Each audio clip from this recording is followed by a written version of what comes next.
Good morning, everyone. I just wanted to see how everyone is. I often think about many of you in this group and wonder how you're doing. I have a lot of fond memories of many of you who I've met in person through the workshops, through being an actor in a community theatre, being on TV, etc. I've met lots of you and I have some really fantastic memories, and I just hope that you're all doing really well.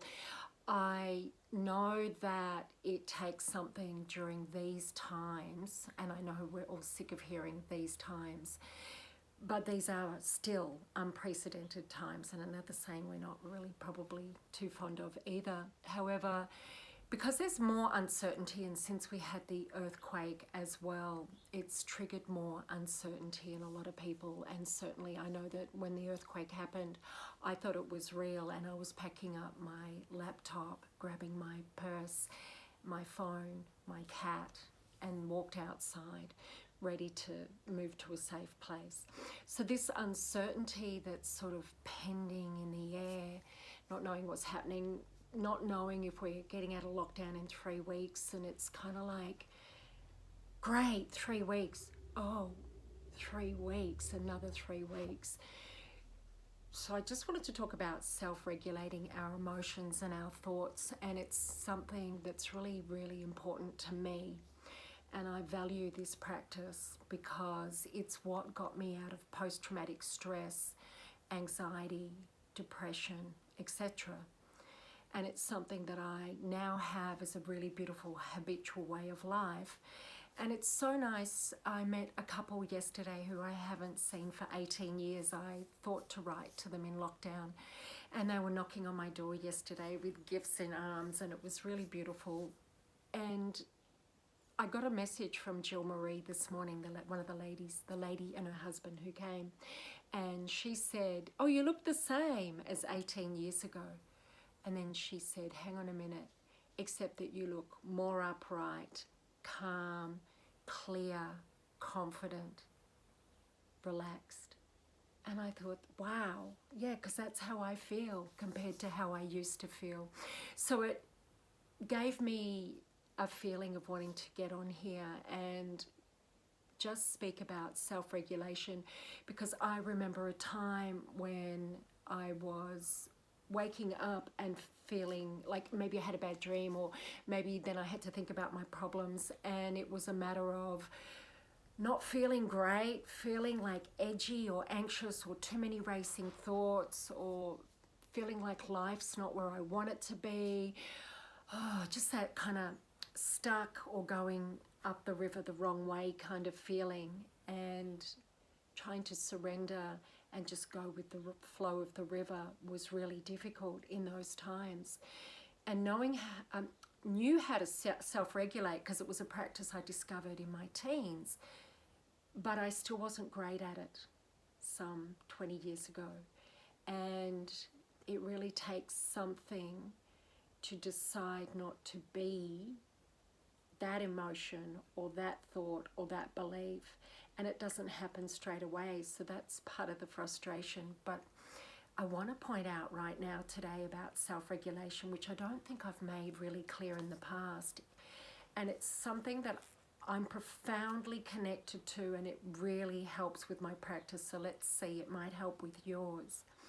So you may already self-regulate, meaning, oh wow, I'm really shitty right now, I'm in a shitty mood, I'm going to decide not to be, and I'm going to choose, I'm going to be the deliberate creator, the master of my mind and emotions. I'm going to choose how I want to feel.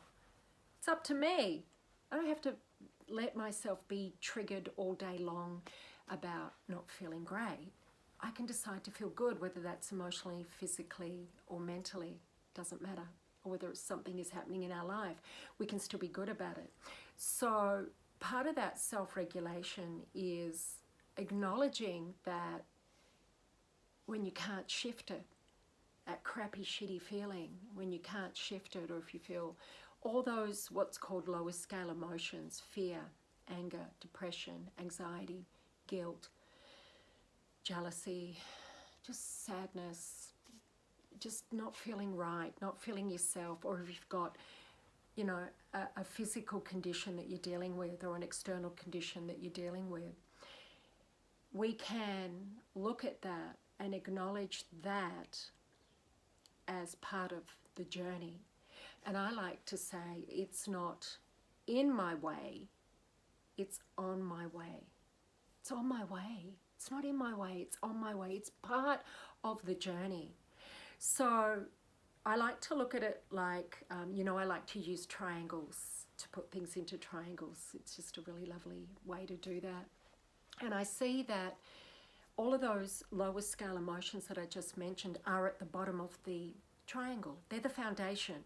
They're the stepping off point to where we're going. And without that racy mind and worrying, is it going to work out? I'm not where I want to be.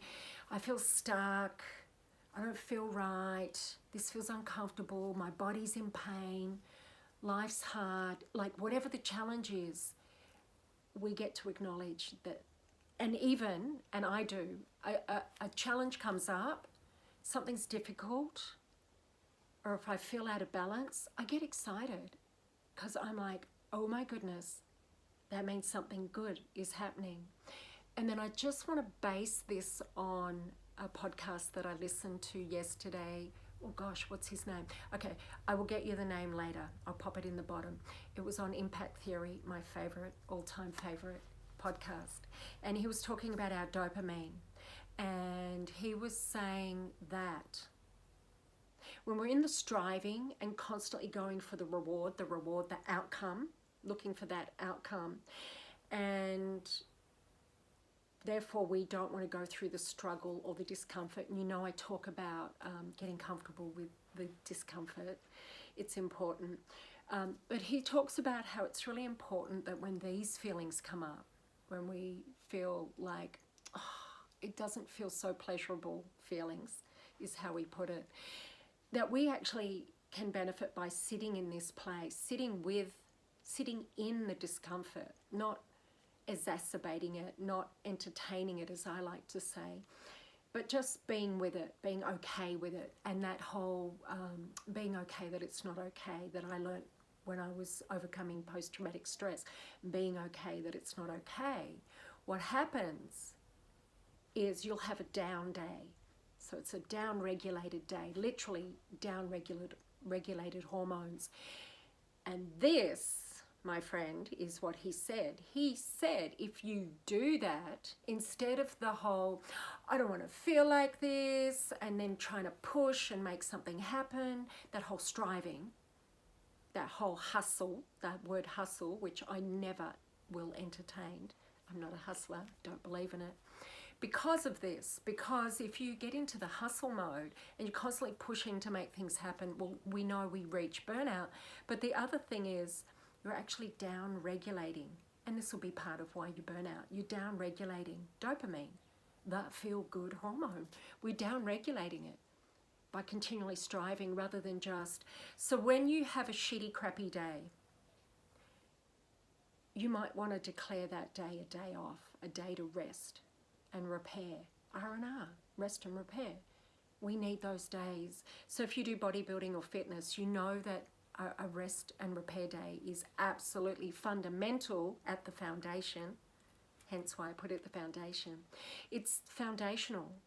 So I do yoga, and in yoga we talk about, I don't teach it, I get it, I go to classes. They teach us that the repair, the R&R is fundamental to developing and growing as a person, and physically to have our body, assimilate the changes. So I want you to consider when you're self-regulating, it's important, but to also have at the foundation acknowledgement for where you're at, what you're going through, what you're currently experiencing. And you might want to have a little bit of a fuck it day and say this is an R&R day. Day off, woohoo! Or declare it to be a half a day, or I need to do a couple of hours solid work so that I can overcome overwhelm and this feeling of failure. That's important. If you're feeling like overwhelm, in regards to getting something done or producing results, or if you're feeling like, oh God, I feel like a failure and you can't overcome those feelings, R&R isn't going to cut it. What will cut it is getting in action for a small, solid, consistent amount of time and just nut some things out, work some things out, or get some things done. And then you can be like, okay, great, I actually produced some results and now I'm going to relax and switch off. So I hope that these insights, I was getting very excited then, I was tripping over my words. I hope that these insights prove valuable for you. And if you're really not sure what I'm talking about, try them on, or try the concept on, or get in touch with me and I'm happy to explain. I'm always here to talk and chat. I wish you all the best for today, and I look forward to speaking to you on Saturday. I'm going to do a live here. I'm going to do a live. So all the best. Bye for now.